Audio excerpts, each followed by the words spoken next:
Hello, and welcome to the Cavness HR podcast. I'm your host, Jason Cavness.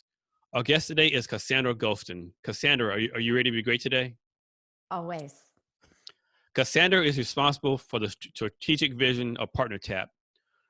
Prior to founding PartnerTap, Cassandra spent a career in software sales as a top performer at market-leading SaaS companies.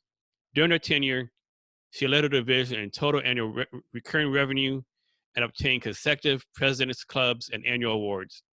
Today, Cassandra is driven to make the jobs of salespeople more lucrative through PartnerTap. Cassandra is passionate about giving back with a focus on charities around autism and youth. Cassandra, thank you for being here today. Thanks for having me. Cassandra, what do you focus on right now? What's keeping you busy?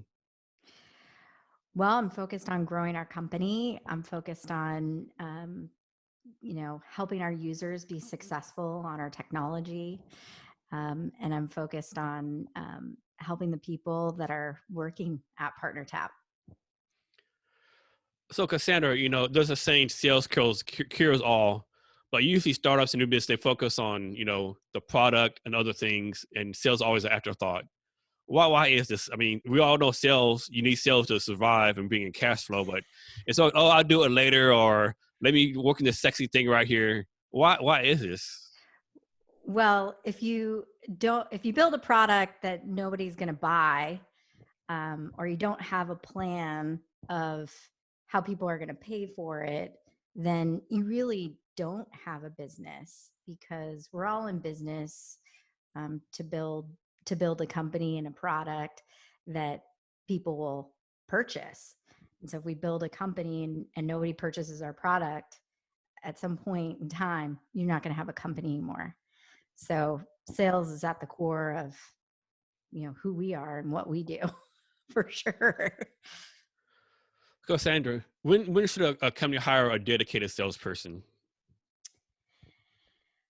I think when you're a small company and you are bringing a product to market, I think your first step is, as the CEO of the company, you are the first salesperson. So once you have 10 customers, you understand why people are buying from you.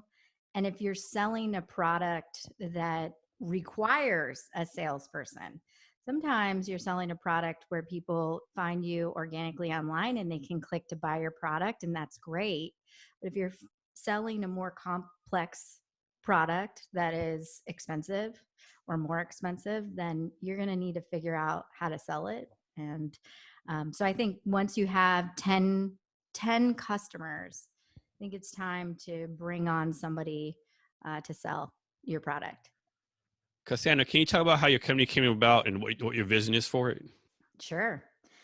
I started out as a software sales professional and worked for 13 years before I founded PartnerTap.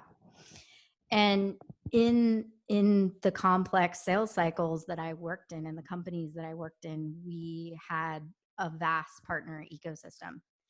And when you're in B2B software sales, you're constantly working with partners to help you get into deals. So if you think about your business, Jason, you're probably talking to different people in your industry that sell similar services or complementary services to help you find that buyer and refer you into that buyer that is looking for your service right now. And we all know that when you get referred to that buyer, you cut through the noise of people just finding you and you're competing against all these other products. So in that, it's really, really difficult for a salesperson to find that partner that can connect them to that buyer in their target account. And so we created PartnerTap to allow salespeople to basically have their account list in PartnerTap, and PartnerTap recommends them other sellers that sell complementary services to theirs that have sellers in their target accounts now. And so our users are basically on our platform understanding who else in their partner ecosystem is selling to their buyer right now that they can get introduced to, or they can leverage to help them, co-sell or close a deal together. Cassandra, so how are people finding out about PartnerTap? Do you have a marketing plan, word of mouth, or how's that going on for you? All different ways. So they find us on search. They also find us because a salesperson in their network is using our technology, and they've invited that seller to join our network. So they're finding us that way. And then we also have a sales team. We have market development representatives that are calling on our target buyers. And we also use PartnerTap ourselves. So we're getting referred into accounts through our own PartnerTap network. Cassandra, from your point of view, what makes a great salesperson? What characteristics do a great salesperson need? I think what makes a great salesperson is, I think you can be taught to be a great salesperson.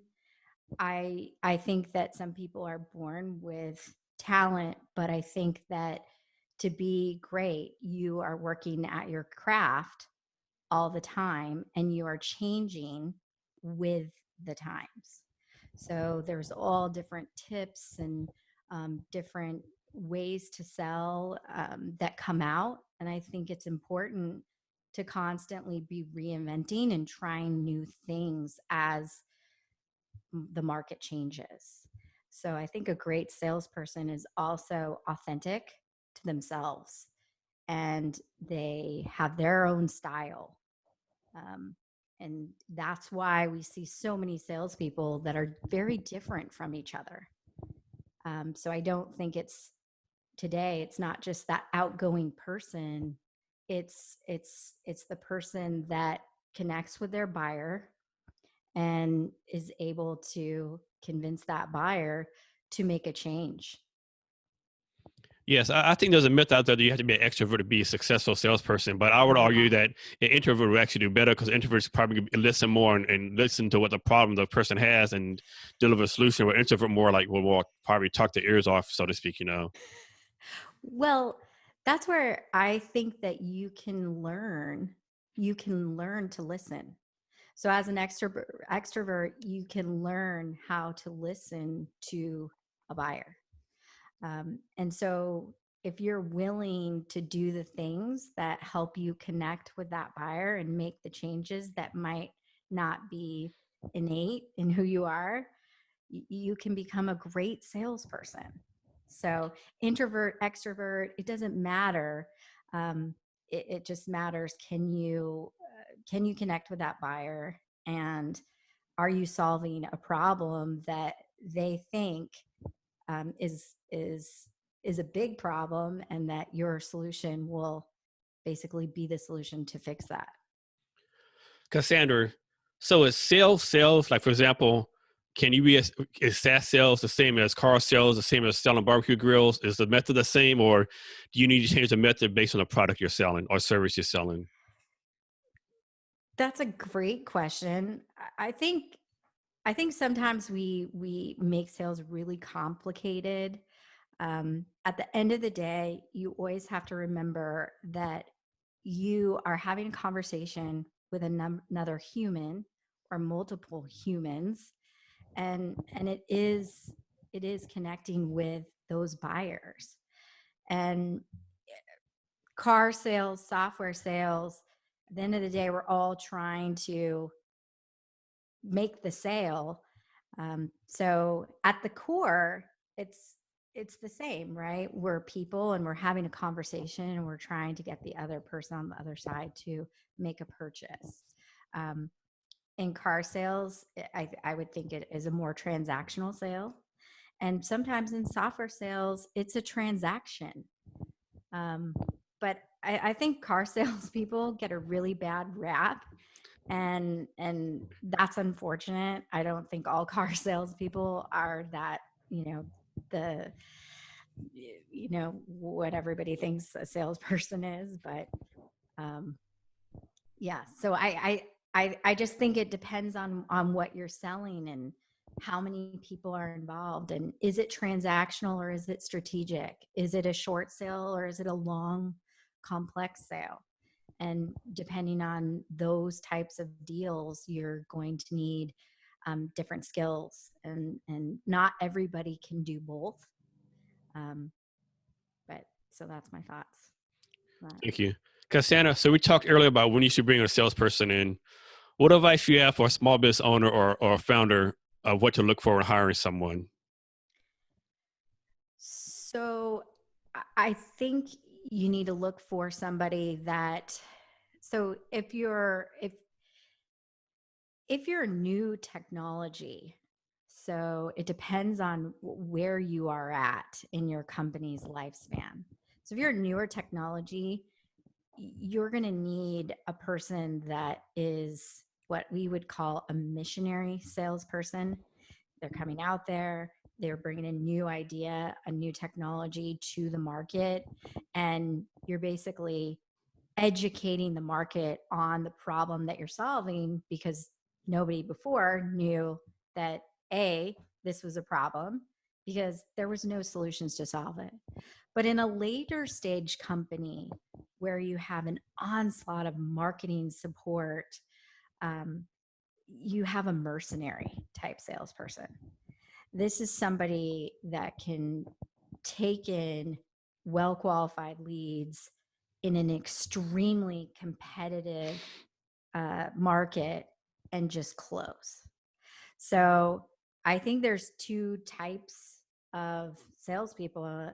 And I think there's people that can be both.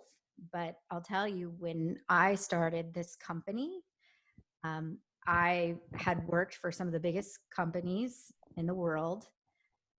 We had so much marketing support. We were the brand standard. We were the most expensive product.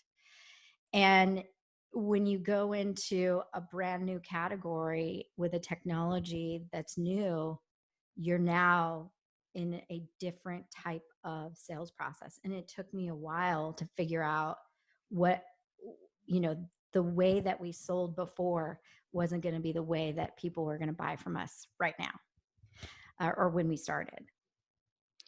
Cassandra, from your point of view, should salespeople be sold by commission, salaries, or some kind of combination? That's a good question.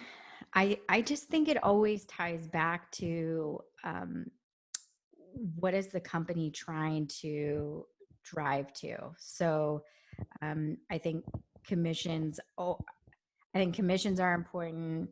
I think a base salary is important for a salesperson personally, just so that a good salesperson that is, selling deals, but maybe you have some spikes and valleys, you're consistent, and you can come to work every day and feel okay because your family is being fed. And if you're not making your numbers, then nobody can live on a base salary. So you absolutely want to have the commission, but just to kind of keep things stable as you're going through your year. Cassandra, so suppose there's a salesperson out there and they're just struggling. Like they've been trying to do sales 6 months, they can't close anything. Would you tell a salesperson, maybe this isn't career isn't for you, or would you say maybe you need to get more retraining or practice some more? But I mean, that's a fine line, I think. What would your advice be on that? Well, I think that you can teach somebody if they are putting in the effort. So I think if somebody has the will and the drive and faces rejection and can get up again, I think that with a great leader that is good at honing new people, they can make them successful. And I've got to give a shout out to one of my co-founders, Autumn Graham. She is an amazing sales leader. And I've seen her take people that people said wouldn't be successful. And, she was able to get them to be top performers. And so it's all about, does the person have the drive? Because you can't teach that. But if they have it, you can teach them the skills if they're willing to, again, change based on the feedback. So you have to be coachable. So I think it's drive and coachability for sure. But at the end of the day, if somebody isn't performing and they don't want to, and it's mentally just killed them, then they're going to leave anyways, and they're not right for the job. Yeah, because some people, they can't take saying hear no, and I think that's the hardest thing. But I remember hearing somewhere that you want to hear no because the more no's you hear, the more you can practice your pitch, practice your craft, and the closer you get to a yes. That's absolutely right. It is always who are you talking to, what is the pipeline, and keeping that pipeline full. I think as a newer salesperson, you have to have more deals in your pipeline because you're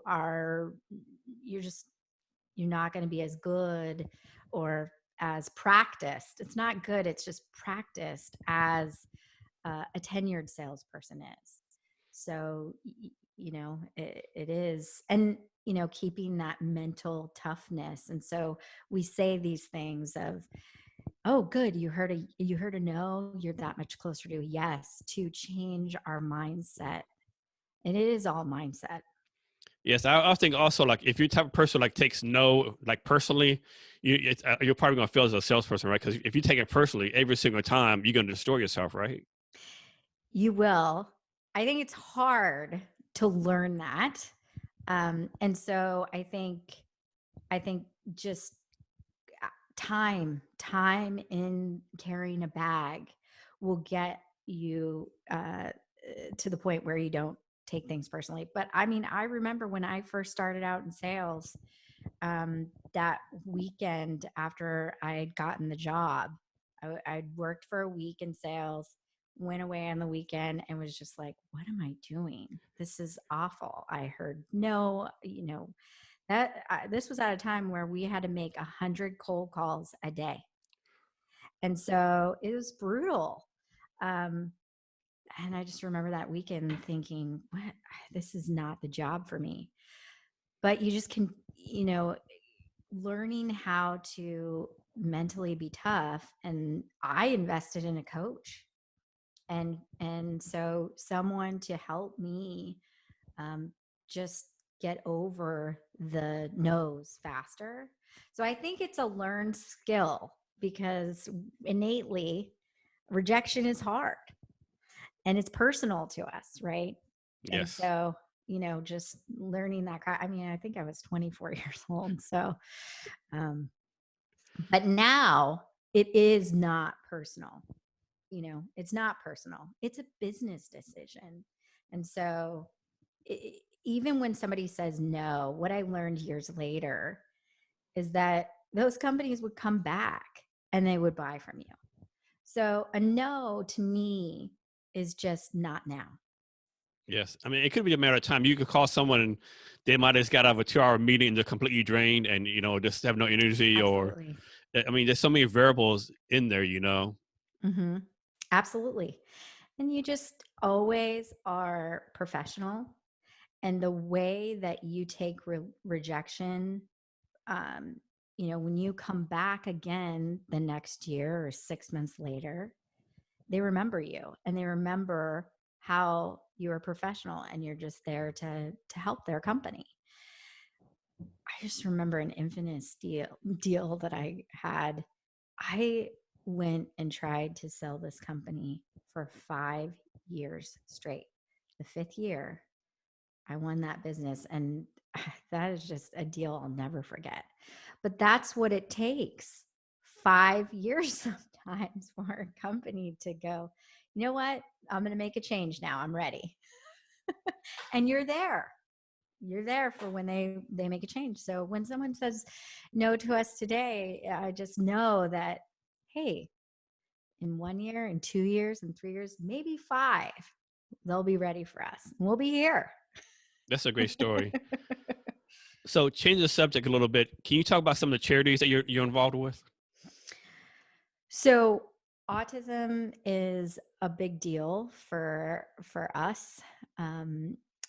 We I actually have an autistic son, and so we're very involved in different charities around autism and early intervention of autism. We found out very early on that our son was autistic.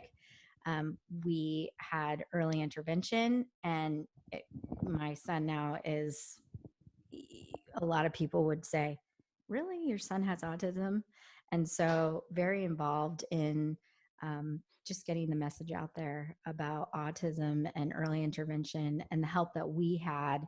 It's important to me to give back and make sure that low income families are able to get the support that we got. Cassandra, I understand you have something for our listeners today. I do. So, any listener on today's podcast that is in sales or runs a business, jump on a PartnerTap, get your free account, connect with me. I'm happy to make introductions if you see companies that I'm in right now, and that's our free offering. Thank you for that, Cassandra. Cassandra, can you share your social media links for both yourself and your company so people can reach out to you? Sure. My Twitter account is at Cassis23. My LinkedIn is Cassandra Gholston. And you can always find us on LinkedIn on our PartnerTap page. And for a listener, we'll have all the links to her gift and her social media on our show notes.